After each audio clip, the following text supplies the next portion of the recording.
qui suis-je? Donc moi, je suis Maxime Covin. Je suis actuellement product owner chez Recommerce. Je suis passé par le programme On Purpose, pour ceux qui connaissent. Et j'ai eu quelques expériences d'IT dans l'ESS pour des entreprises comme Baobab Plus, Each One qui était avant Wintegrate ou Zero Gashi.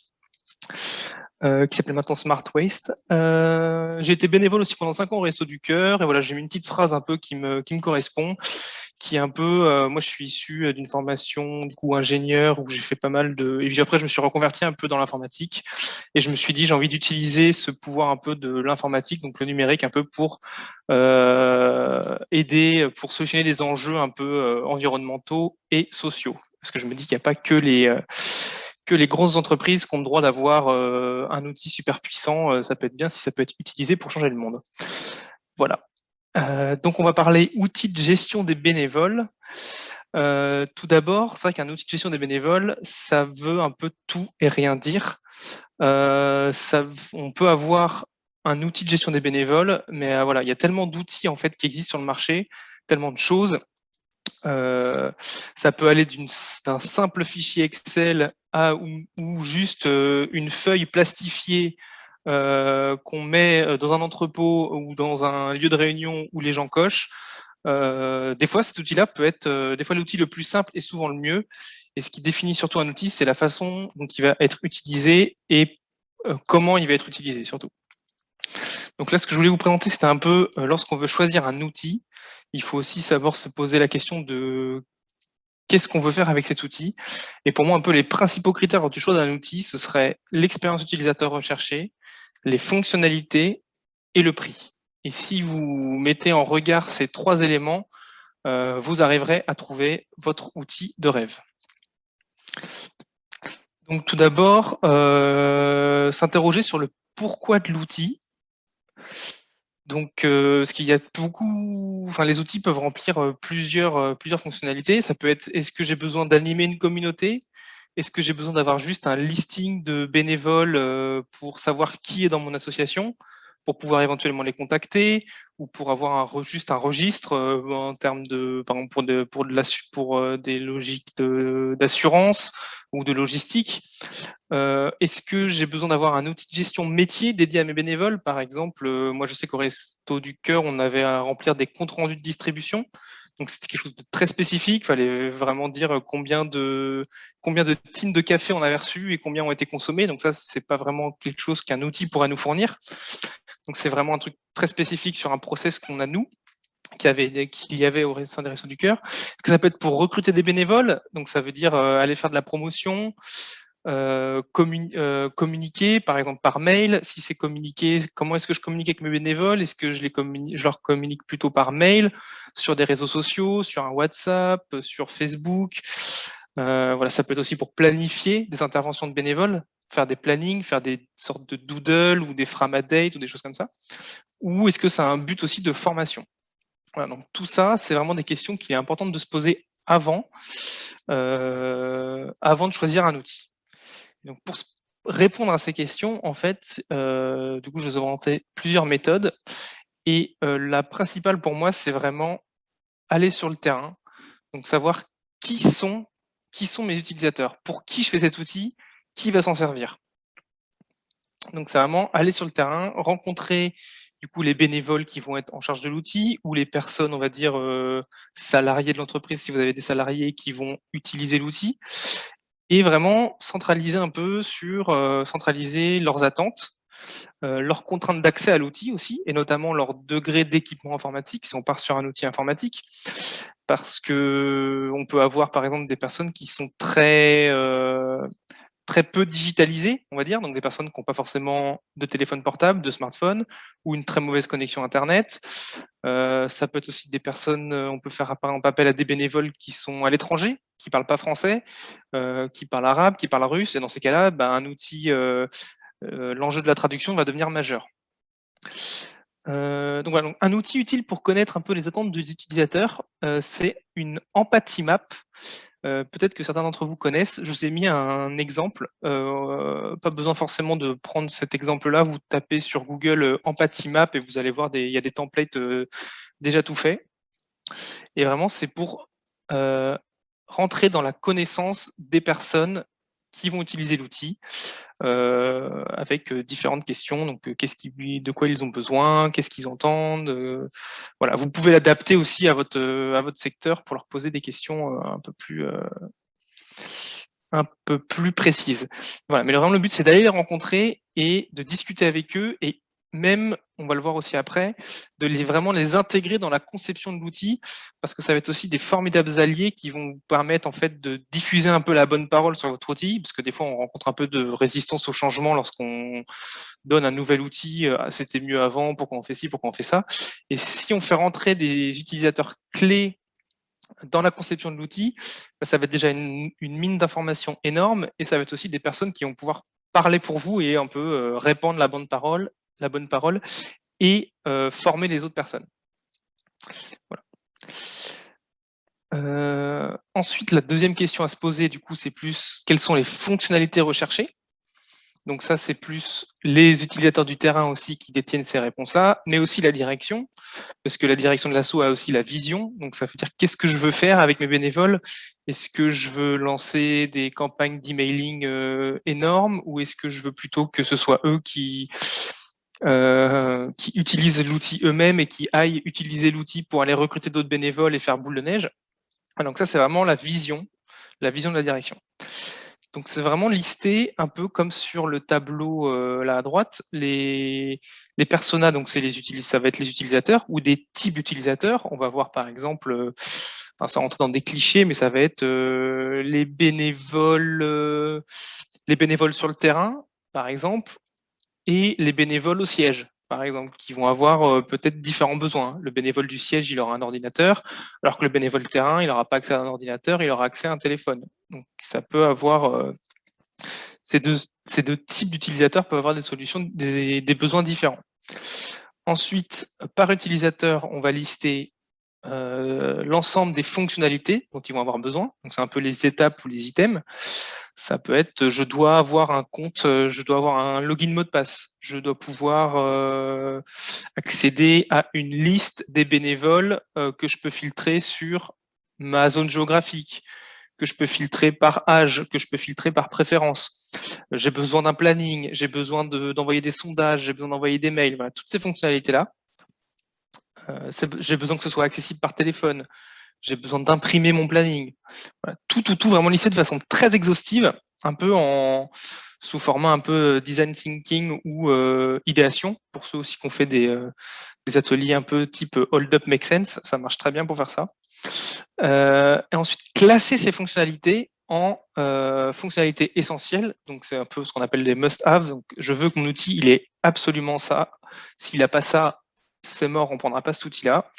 Des fonctionnalités un peu plus confort, ça peut être bien ce serait bien s'il y avait ça. Et enfin, des fonctionnalités un peu bonus qui sont plus des choses vraiment de l'ordre du confort, vraiment de l'ordre du petit plus. Par exemple, si je peux connecter mon outil automatiquement sur mon téléphone et je fais un clic, ça envoie 1000 mails d'un coup, ça peut être une fonctionnalité confort. Voilà. Après, ça dépend vraiment des situations, ça dépend de votre organisation et de votre projet, quoi. Ouais, donc le parcours utilisateur, pareil, ou story mapping, c'est pareil, vous allez sur Google, vous pouvez trouver des templates et des tutos très intéressants pour faire ce type d'atelier. Et enfin, la question qui est peut-être parfois oubliée, mais qui est quand même très importante, c'est le coût. Parce qu'un outil, ça peut coûter cher, et des fois, c'est peut-être un peu dommage de se limiter juste à des versions gratuites, de dire je vais prendre que des versions gratuites, ça va forcément me suffire. Il y a peut-être forcément un moment où ça va plus suffire, et il y a des outils qui sont des fois très peu chers. D'autres outils, par exemple, où les coûts de mise en place, donc c'est les coûts de développement de l'outil, de mise en place, donc qui peuvent être les salaires, les coûts de salaire, les coûts de développement, les coûts de formation, qui peuvent être très élevés, mais qui ont des coûts d'exploitation, c'est-à-dire des coûts un peu de licence ou de maintenance presque nuls. Donc vraiment, il faut vraiment faire la balance entre ces deux-là et ne pas se limiter uniquement aux outils gratuits qui peuvent vite... vous pouvez vous trouver, si vous vous limitez qu'à des outils gratuits, à un outil qui peut correspondre à vos besoins. Certes, il sera gratuit, mais vous allez trouver beaucoup de limitations et peut-être beaucoup de frustration. alors que se dire on va débloquer un budget pour cet outil-là parce qu'il est important pour nous, ça peut être intéressant aussi. Et enfin, une fois qu'on a fait tout ça, qu'on a un peu amassé cette masse de connaissances, aller tester des outils, vraiment tester et faire tester aux utilisateurs clés que vous êtes allés rencontrer sur le terrain, leur dire salut, j'ai un super outil qui va te simplifier la vie, voilà, j'ai pris une version d'essai, n'hésite pas à la tester. Car il y a beaucoup d'outils sur le marché qui possèdent une version d'essai gratuite. Donc, il ne faut pas hésiter à en prendre plein, à aller en voir un maximum et tester soi-même l'outil et le faire tester par les futurs utilisateurs. C'est vraiment eux qui vont être le plus à même de dire ah, celui-là j'aime bien, celui-là j'aime pas. Voilà. Et enfin, du coup, de pouvoir construire une matrice un peu comme ça, un tableau, avec à gauche la liste des outils et examiner ces outils-là par réponse aux fonctionnalités, coût et expérience utilisateur. Et en fait, celui qui aura le plus de coches sera le vainqueur et vous aurez votre outil de rêve. Voilà pour la partie méthodologie. J'espère que c'était clair. De toute façon, si vous avez des questions, j'y répondrai après. Une fois qu'on a fait ça, on a notre outil, c'est bon, on l'a choisi. Il n'y a plus, entre guillemets, il n'y a plus qu'à le mettre en place. Donc, j'ai listé un peu ici les principales étapes. Donc, choix de l'outil, paramétrage, donc c'est l'implémentation. Faire tester, pas obligé de faire tester l'outil tout au long, le plus souvent possible. La formation, ne pas oublier la formation, c'est quand même un élément très important parce que si les utilisateurs ne sont pas formés, personne ne va utiliser l'outil et un outil qui n'est pas utilisé, ça ne sert pas à grand-chose. Et enfin, ne pas oublier l'assistance et la maintenance. Parce que souvent, quand on développe par exemple un outil, quand on va mettre en place un outil dans sa première version, il y aura peut-être des choses imparfaites, des choses qu'on n'a pas vues. On va se rendre compte que les utilisateurs utilisent beaucoup leur téléphone, alors qu'au final, on n'avait pas forcément idée avant. Et si des utilisateurs font un retour sur l'outil en disant ah, j'aime pas du tout ça, ça me gêne, et qu'il n'y a aucune réponse derrière, bah, ça peut entraîner une défiance dans l'utilisation de l'outil et du coup faire que en fait, les utilisateurs vont peut-être se tourner vers un autre outil ou ne plus utiliser le vôtre. Et si vous avez dépensé un peu d'argent pour le mettre en place, c'est un peu dommage. Donc voilà, je voulais faire un petit focus sur la formation des utilisateurs. Donc c'est vraiment la clé. Comme je disais, avoir des ambassadeurs de l'outil, ça peut être très important pour former plus efficacement et favoriser l'adoption de l'outil. Et voilà, que ces ambassadeurs peuvent être des bénévoles qui ont participé à sa conception. Donc voilà, tout ça je l'avais déjà dit. Un focus aussi sur la gestion des données personnelles, parce que qui dit outil de gestion dit stockage d'informations personnelles sur les bénévoles, enfin sur les personnes qui vont faire l'objet de l'outil. Donc ça peut être des adresses mail, des numéros de téléphone. Donc être en règle avec les réglementations de la CNIL, ça c'est très important, donc c'est la RGPD. Je vous ai mis sur le site de la CNIL, c'est assez bien expliqué. Le RGPD, par où commencer. Il y a des petites étapes, on voit pas la petite miniature, mais normalement il y a des petites étapes. Ce qui est à retenir un peu, c'est ce que dit la CNIL, c'est qu'il ne faut pas forcément être parfait dans sa gestion des données. Personne n'est parfait, mais il faut avoir des process en place. C'est un peu, si je justifie que je mets en place des actions, ça suffit déjà. Les piliers un peu, c'est documentation, respect des droits, ça veut dire que les personnes peuvent se retirer de votre outil et peuvent demander à consulter les données qui leur sont associées. Et enfin, sécuriser, ça veut dire que les données doivent être sécurisées quelque part, elles ne doivent pas être en accès libre. Par exemple, si vous mettez votre listing sur votre site internet et que les gens tapent www.lesressotsducoeur.org et qu'on voit toute la liste des bénévoles avec leur adresse mail et leur numéro de téléphone, c'est pas forcément une bonne chose. Ça paraît évident, mais je préfère le dire. Voilà. Et enfin, aussi se poser la question aussi de la finalité des données. C'est très important pour la CNIL. Si je collecte par exemple le signe astrologique de mes bénévoles, est-ce que j'en ai vraiment besoin dans mon process? Qu'est-ce que j'en fais? Voilà un peu pour les focus. Maintenant, je vais vous donner quelques exemples d'outils C'est pas du tout une liste exhaustive, c'est des outils que pour la plupart moi j'ai utilisés ou j'ai mis en place dans des structures, pas tous, mais c'est aussi des outils que j'ai examinés justement pour savoir si s'ils pouvaient répondre à des besoins. Donc je vous encourage aussi à aller les voir si ça vous intéresse. Un des plus, c'est vraiment. Déjà, je pense que l'outil de base, c'est vraiment un Google Sheet. Ça, c'est vraiment un outil de listing. C'est vraiment basique. Si on veut aller un cran au-dessus, du coup, il y a Airtable, qui est une sorte de Google Sheet amélioré, en fait, avec des fonctionnalités supplémentaires, qui est un peu plus sympa aussi visuellement, qui permet de stocker des images, des vidéos, qui est accessible aussi sur mobile. La version mobile est vraiment très chouette. Et en version gratuite, c'est très complet.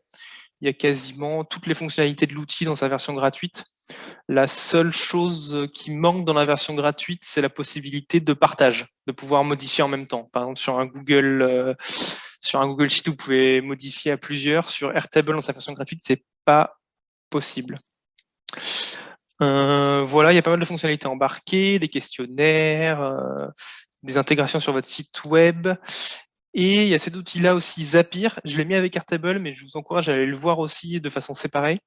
Zapier permet d'intégrer, d'automatiser certains traitements entre différents outils. Par exemple, je veux que lorsque j'ai une réponse sur mon Google Form, ça aille alimenter mon Airtable et ensuite ça envoie un message Facebook ou sur Slack au responsable. Et ben, avec ça, avec Zapier, c'est possible. C'est assez facile, c'est assez intuitif. C'est vraiment je sélectionne, c'est vraiment du no-code, quoi. Il y a vraiment, je sélectionne des menus déroulants et je mets en place mes choses. Donc, c'est vraiment très intéressant. Après, Airtable, là où il y a des limitations, c'est si vous avez besoin d'envoyer des mails ou de communiquer via votre outil, Airtable ne pourra pas le faire. Airtable, il faut vraiment le voir comme un listing ou un stockage de données. Si vous voulez communiquer par mail, il faudra l'utiliser avec un outil de gestion de mailing. AssoConnect, celui-là, je le connais peu parce que j'ai échangé avec eux, mais j'ai pas vraiment utilisé cet outil-là. Mais AssoConnect se vend comme un outil de gestion dédié aux associations. Donc, donc il est payant, mais il permet de gérer des bénévoles, gérer des cotisations. Il y a aussi une fonctionnalité de boutique et de gestion de campagne mailing. Donc, ça peut être un outil adapté pour de la gestion de bénévoles, de la gestion d'associations. Moi, la seule chose que j'avais vue sur cet outil-là, c'est qu'il était en fait très adapté si on est sur une structure associative classique. On va dire, par exemple, j'ai une association avec des bénévoles, des membres qui cotisent. Si vous avez des gestions métiers un peu spécifiques, ou un besoin un peu spécifique qui ne colle pas avec la définition classique, on va dire, de l'assaut loi 1901, si vous êtes sur un modèle un peu hybride, ça peut être, il peut ne pas correspondre. Sendinblue, qui est un CRM, donc un CRM, ça veut dire Customer Relationship Management, c'est des outils de gestion de relations clients. Et on peut les tordre un peu pour qu'ils rentrent dans la logique un peu associative qui est la gestion de bénévoles ou de personnes. Donc Sendinblue, c'est un outil surtout qui sert à envoyer des mails. Donc il peut envoyer des campagnes de mailing à plusieurs personnes en même temps. Il y a des systèmes de templates de mails qui sont assez sympas, assez personnalisables. Les fonctionnalités de personnalisation sont très intéressantes. Par contre, la gestion des données et des listes de données sont pas très optimales selon moi. Après, ça n'est que mon avis. Donc voilà, donc si par exemple une chose qui est possible de faire, c'est utiliser Airtable plus Sendinblue. C'est pas mal. Ça peut être pas mal. Voilà là-dessus. Voici sur Sendinblue. Donc Sendinblue, vraiment, si vous faites que du mailing, ça peut être pratique et la version gratuite est très intéressante. Salesforce, je voulais quand même vous parler de Salesforce. Ça reste quand même un peu la Rolls-Royce des outils de gestion ou des CRM. C'est vraiment un outil très puissant qui a beaucoup de fonctionnalités et les fonctionnalités fonctionnent un peu par bloc. Je prends celle qui m'arrange, je ne prends pas celle qui m'arrange pas.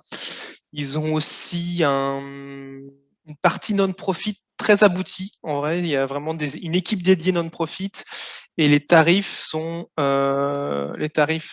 d'exploitation sont vraiment très intéressants. Je crois qu'il y a beaucoup de gratuits dans ce qu'ils proposent, en tout cas pour le non-profit. Et c'est vraiment entièrement customisable. Vous pouvez avoir votre propre nom de domaine, votre propre logo, votre propre police. Tout est customisable. Le seul problème, c'est que c'est vraiment assez compliqué de customiser et c'est la mise en place qui est complexe et un peu coûteuse, car il faut souvent faire appel à des experts Salesforce pour le mettre en place. Donc voilà.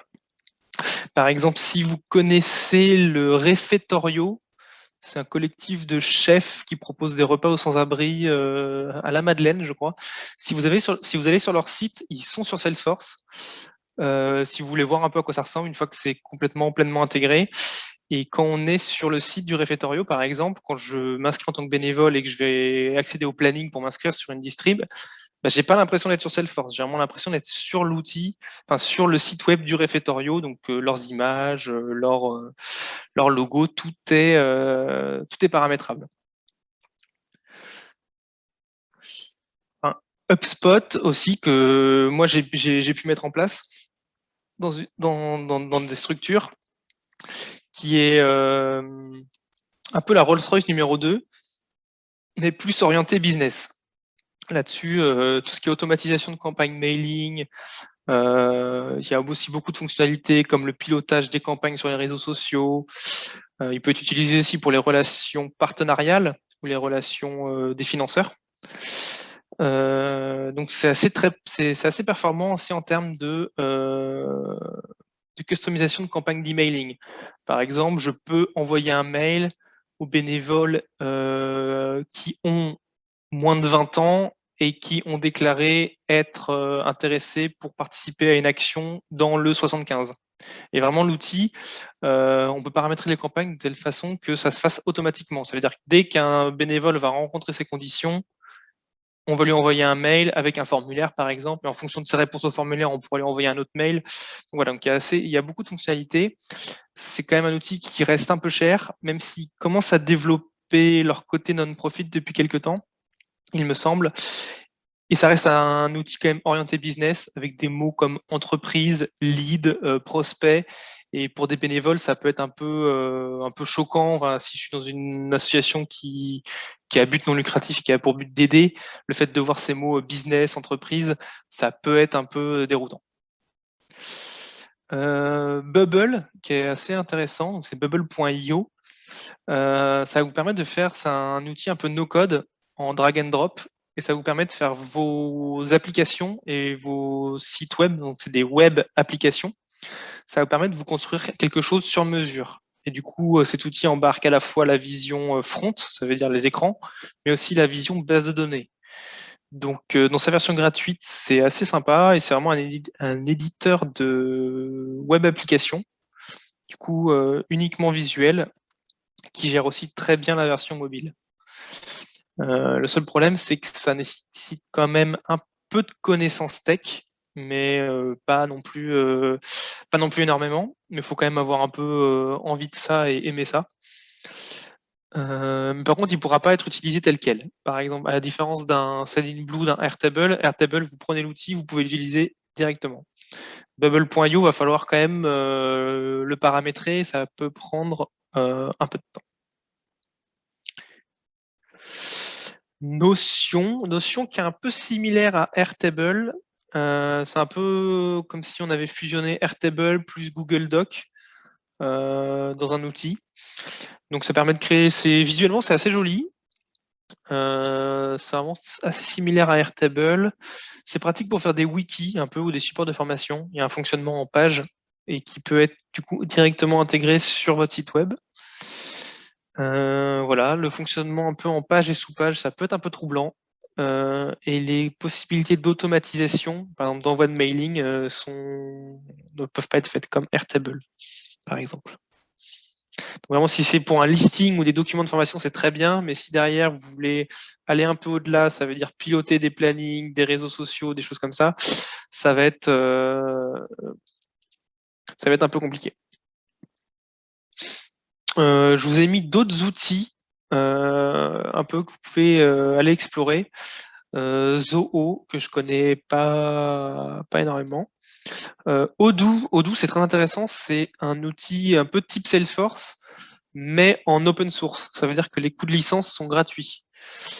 Donc je sais qu'il y a certaines structures qui l'utilisent. Moi-même, je ne l'ai pas utilisé. Donc je pourrais pas trop vous donner plus d'informations là-dessus. Mais je pense que vous pourrez peut-être trouver des personnes qui l'ont utilisé ou même aller explorer sur leur site comment ça se passe.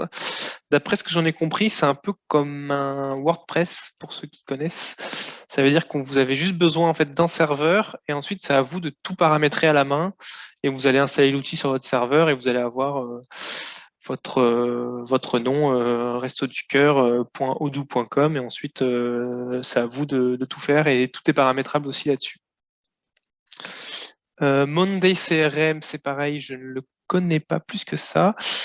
Et enfin, vous pouvez utiliser des sites web un peu classiques comme Wix ou WordPress ou d'autres pour faire un outil vraiment sur mesure qui sera là plus un site web, mais c'est totalement possible. Voilà. Ou du coup développer votre outil vous-même avec des développeurs et des product owners, un peu comme moi. Je vous ai mis du coup un peu une liste de partenaires qui pourraient vous aider.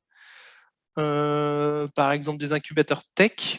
Vous pouvez aller vous sonner du côté de Sherit ou Latitude ou même Make Sense qui peuvent peut-être pas forcément vous mettre en place l'outil, mais au moins vous fournir des ressources, vous aider à le mettre en place. Simplon, il me semble qu'il proposait des systèmes d'incubation. J'en mettrai pas un coupé. Il y a aussi des fondations d'entreprise qui peuvent vous aider, comme j'ai mis Accenture par exemple et Devoteam parce que je sais qu'ils ont une partie fondation d'entreprise qui font du mécénat de compétences, donc qui peuvent soit directement vous développer un outil ou vous fournir des personnes qui peuvent vous aider dans la mise en place de cet outil-là. Ça peut être des développeurs ou des chefs de projet, par exemple. Il y a aussi notamment par exemple des challenges comme Microsoft AI for Good qui ont c'est plus des appels à projets sur lesquels vous pouvez participer et vous allez avoir un accompagnement des équipes Microsoft dédiées à votre projet pour la mise en place de votre outil. Donc ça peut être assez intéressant d'aller démarcher ces personnes-là. Pour ceux qui ne connaissent pas, il y a aussi une banque de ressources d'outils qui s'appelle Solidatech. C'est vraiment, je vous encourage à aller voir si vous ne connaissez pas. Il y a plein d'outils gratuits mis à disposition des associations. Donc, si vous êtes une association, il suffit que vous prouviez que vous êtes bien une association à but non lucratif et vous allez pouvoir avoir accès à des licences. Il y a vraiment tout. Il y a du Word, il y a la suite Google par exemple. Donc voilà, ça peut être vraiment utile pour bénéficier d'outils gratuits. Et enfin, derrière, je vous ai mis du coup des prestataires comme Atom ou Fantastic Bazar avec qui j'ai pu échanger, moi, dans le cours de ma vie, on va dire, et qui sont un peu orientés for good. Je dis pas que c'est forcément un accompagnement gratuit, mais c'est quand même des prestataires qui sont un peu plus sensibles enfin, qui sont vraiment un peu militants tech for good et qui proposent aussi des choses intéressantes pour des associations. Là-dessus, je m'engage pas du tout sur le budget, mais ça peut être intéressant d'aller les contacter. Ils peuvent aussi peut-être vous orienter, vous conseiller. Et il y en a sûrement d'autres que j'oublie, mais voilà. Et maintenant, du coup, je suis nickel timing.